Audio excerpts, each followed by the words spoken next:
आज हम जॉर्ज पंचम के नाक का लास्ट भाग पढ़ेंगे। इससे पहले हमने देखा था मूर्तिकार भारत भ्रमण कर आया, फिर भी उसे जॉर्ज पंचम की नाक ना मिली। आगे देखते हैं क्या हुआ। राजधानी में सब तैयारियां थी। जॉर्ज पंचम की लाट को मल कर नहलाया गया और रोगन लगाया गया। सब कुछ हो चुका था, सिर्फ नाक नहीं थी।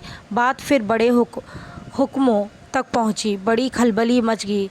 अगर जॉर्ज पंचम के नाक ना लग पाई तो फिर रानी का स्वागत करने का क्या मतलब।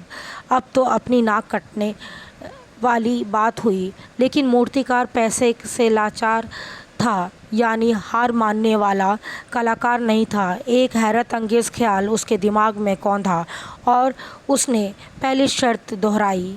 जिस कमरे में कमेटी बैठी थी उसके दरवाजे फिर बंद हुए। मूर्तिकार ने अपनी नई योजना पेश की। चूँकि नाक लगाना एकदम ज़रूरी है, इसलिए मेरी राय है कि 40 करोड़ में से कोई एक जिंदा नाक काट कर लगा दी जाए। बात के साथ सन्नाटा छा गया। कुछ मिनटों की खामोशी के बाद सभापति ने सबकी तरफ देखा। सबको परेशान देखकर मूर्तिकार कुछ अचकचाया और धीरे से बोला, आप लोग क्यों घबराते हैं? यह काम मेरे ऊपर छोड़ दीजिए। नाक चुनना मेरा काम है, आपकी सिर्फ इजाज़त चाहिए। कानाफूसी हुई और मूर्तिकार को इजाज़त दे दी गई। अखबारों में सिर्फ इतना छपा कि नाक का मामला हल हो गया और राजपथ पर इंडिया गेट के पास खड़ी जॉर्ज पंचम की लाट को नाक लग गई। नाक लगने से पहले फिर हथियारबंद पहरेदारों की तैनाती हुई। मूर्ति के आसपास का तालाब सूख कर साफ कर दिया गया। उसमें रॉब निकाली गई और ताज़ा पानी डाला गया ताकि जो जिंदा नाक लगाई जाने वाली है वह सूखने ना पाए। इस बात की खबर जनता को नहीं थी, पर सब तैयारियां भीतर भीतर चल रही थी। रानी के आने का दिन नज़दीक आता जा रहा था। मूर्तिकार खुद अपने बताए हाल से परेशान था।